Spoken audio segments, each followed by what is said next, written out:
Welcome back to Masters and Doctoral Degrees Tips and Tricks. Let's talk about the aims and objectives of research, of your thesis, of your dissertation.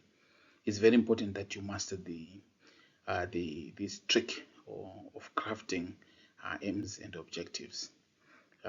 If you can craft good aims and objectives, then you discover that coming out with questions is going to be easy, and also in general writing your thesis is actually going to be very easy. You can organize your work well if your objectives are good, if your objectives are specific, they are measurable, they are achievable, then you can come out with a very good thesis to start with. So as an introduction, um, whenever you are coming up with or whenever you are crafting your research aims and objective, it's very important that you need to know that the first thing that you need to do is to identify the research objectives. And for you to identify the research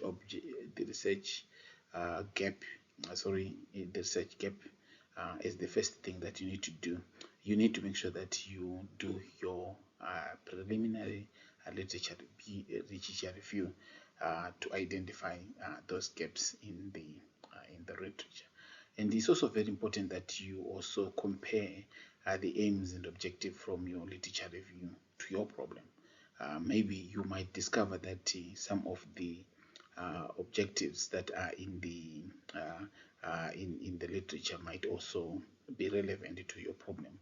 So there's no problem if you can use those objectives as well in your study, and especially if that study has been carried out in other areas or in other countries.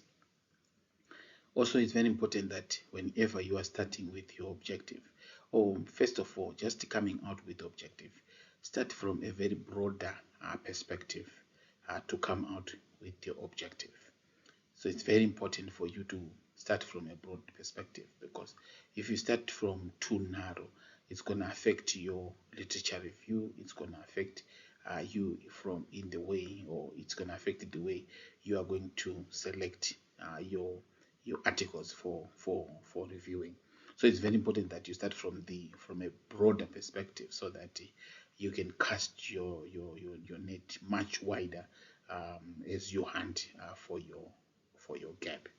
Then also, when you are actually stating those objectives as well, try to start from objectives that deals with your literature review, that deals with your conceptual framework, and go until the objectives that actually deals with your original contribution. It's very important to organize your objective in that manner. And this is an example of an objective.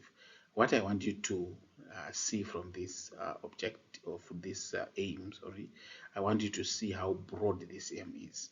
First of all, is the study aims to investigate the effects of GM cropping system on farmers. That's one aspect.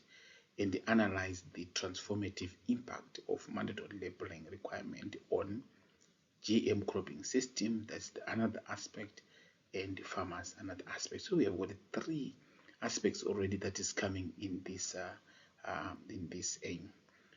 If you have got a much broader aim, it also helps you to come out with the objectives, or different objectives. So in this case, you can actually see that we can have an objective that addresses the effects of GM cropping system on the farmers. Then we can have another objective that analyzes the transformative impact of GM cropping system on the cropping system, and another one on the farmer. So we can actually have three objectives that are coming from that easily. Then the second thing as well that you need to take note is an aim normally comes from your objective. It normally comes from your topic, or from your title, or from the gap. Then it's very important also to take note that an aim or aims help you to fine-tune your title. So it's very important that you have got an aim that is directly linked to your topic or your title. Then these are the objectives. As I have clearly stated that one, your objective should start from a broad perspective. And if you can see objective number 1, number 2, number 3, and number 4, these are all dealing with the terrorist score framework. They're also dealing with the literature review. And as we go up, 4, 5, and 6, they are now involving a human aspect of our study. So it's very important that we make sure that we understand how to come out with the objectives. Don't make your objective too narrow. Don't make your main aim too narrow. Rather go for a broader aim so that you can be able to break it into smaller components, making your objectives. Then there are so many tools that are out there. I'm just gonna mention two tools that you can use as a student to come out with a smart, to come out with good aims, to come out with good objectives. So the first one being the SMART principle, and the second one being the Bloom's taxonomy. I like all these tools because they have been so helpful to me, and I use them more often. So let's just quickly talk about the SMART objective. I'm not gonna go much into detail about the SMART objective because I have got a video that I have posted on the SMART principle, so you can just go and also listen. However, the most important thing of the SMART is to make your goal specific. Your goal must be specific. That is the first step of creating a SMART goal, just is to make it specific. So consider your goal in quantifiable terms by asking yourself the following question: what do I want to accomplish? Will achieving this goal have an important impact? What action will I need to take? The second aspect is make your goal measurable. It's very important that your goal is measurable. This step in the SMART principle prompts you to apply method of measuring your progress towards achieving your goal. Being measurable also takes into account any action you would implement to help you further your progress towards your goal. For instance, this may take the form of tracking the time it takes you to complete an action or meet the milestone. Then the third part is making it achievable. This aspect of SMART strategy relates to your goal being achievable.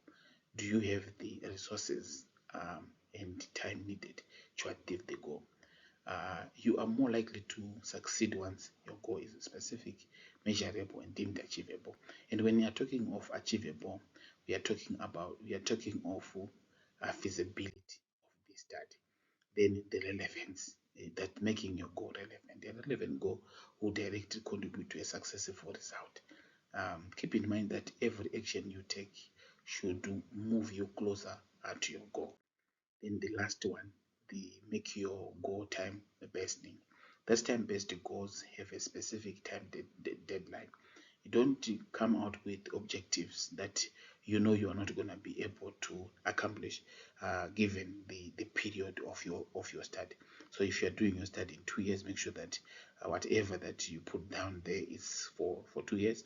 If you are studying for 6 months for mini dissertation, just make sure that your timeline is very realistic and allow you plenty of opportunity to adjust a goal regarding its relevance, its specificity and achievability.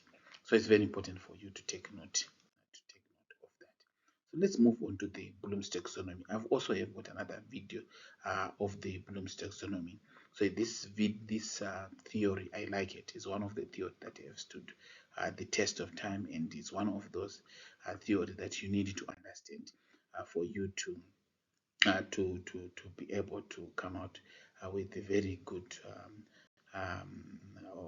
objectives and also very good aims for your study.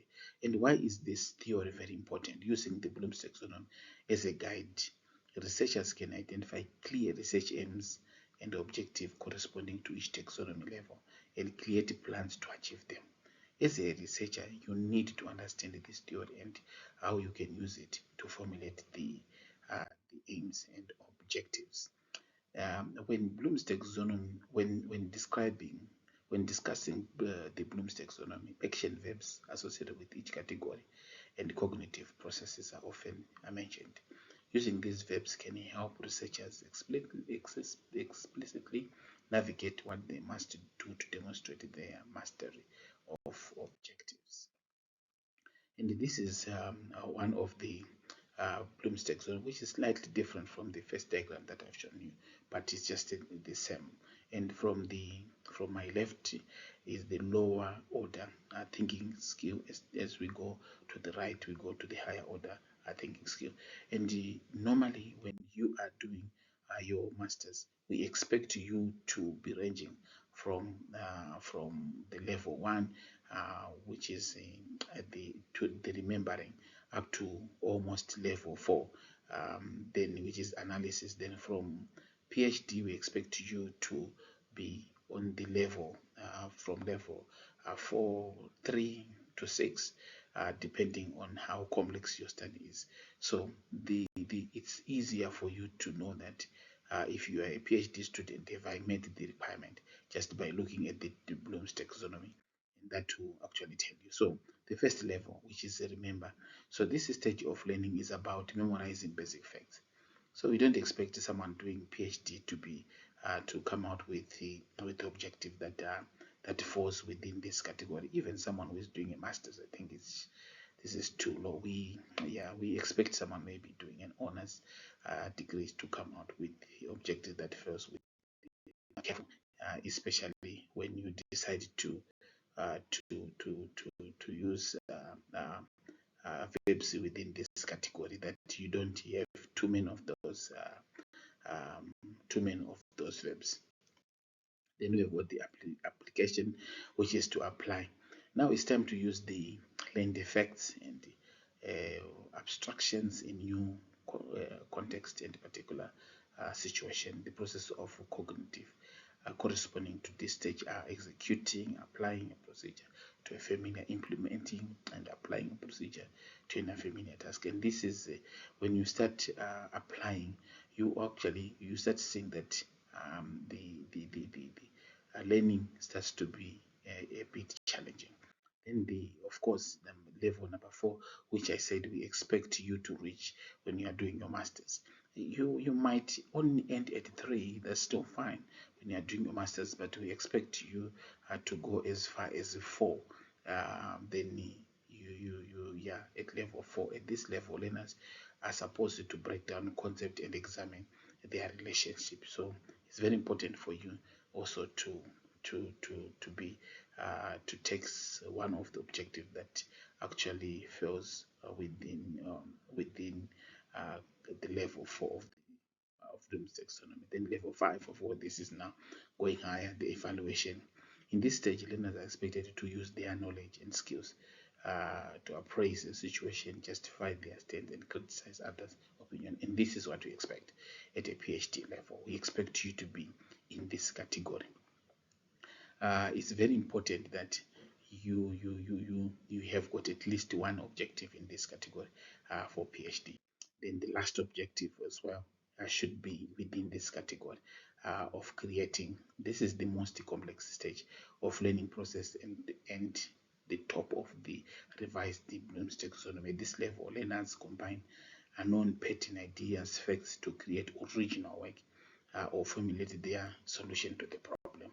That is why we always emphasize that you need to make sure that you have an objective that falls within this category if you are doing your PhD thesis. So let's talk about the common pitfalls that most students do, and most common pitfalls that we need to avoid whenever you are formulating the aims and objective. There are several common mistakes that researchers can make when writing research aims and objective. And this includes the first one being too broad or too vague. Aims and objectives that are too general or unclear can lead to confusion and lack of focus. Make sure that your objectives are not too broad, they are not vague. It is important to ensure that aims and objectives are concise and clear.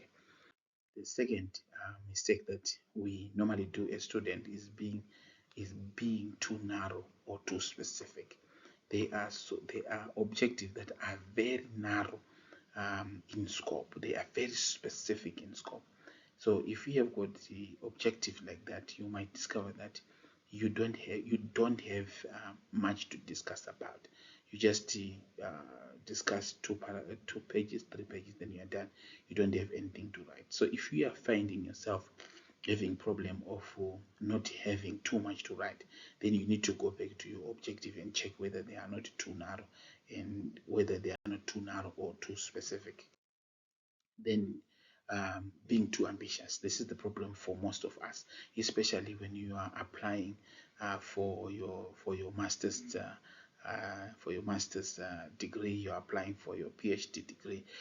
We tend to be very ambitious because we want professors, we want to impress actually. But this is one of the problems that we normally do. So where it is important to aim high, being too ambitious with the aims and objective can lead to unrealistic expectation and can be difficult to achieve within the constraint of research plan. Make sure you are not too ambitious.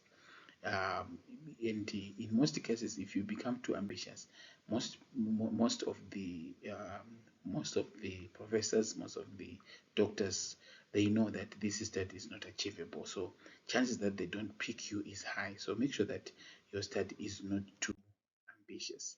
Lack of alignment. The aims and objectives should be directly linked to the research questions being investigated. Otherwise, this will lead to a lack of coherence in your project. We will talk about research aims and research questions in the next lecture. Then feasibility. I talked about this when I was talking about achievable aims being achievable. So you need to make sure that the aims are achievable within the constraint of the research project, including time, budget, and resources. One of the challenges that most students are doing, especially in this era, in our time, of applied data science, machine learning, artificial intelligence, you see that most students they want to come out with the projects that are in line with artificial intelligence, machine learning. But if you ask the student the knowledge, whether he or she have the knowledge in that area, he doesn't have the knowledge in that area. It's very important that whenever you are coming out with your objective, you need to consider whether you have got the skill for you to complete that study. Failing to consider feasibility may cause the compromise of the research quality. So we don't want you to be stuck in the way. Um, then failing to consider ethical consideration or ethical consideration. This is a very critical and issue in your research and cannot be ignored. So your aims should take into account an ethical consideration, such as ensuring the safety and well-being of your study. Then failing to involve all stakeholders. So it's very important that whenever you are coming out with your objective, you need to make sure that you involve all the stakeholders, participants, your supervisor, your fund. If it's being funded, you need to make sure that you include those people that are funding to know what exactly that they want you to go out there to come, and make sure that you select the appropriate target population. And most of the students, they do not select the right target population. Then the other important thing that I have recently noticed with most students is the use of double verbs. You hear students saying, I want to explore and to examine, I want to examine and to investigate, I want to discuss and describe. The use of double verbs in a sentence or in a objective, you need to make sure that you try by all means to avoid that, because it overcomplicate whatever activity that you want to do. It's very important for you to take note of that. Thank you so much for listening to this video, and don't forget to subscribe. See you in the next video. Bye.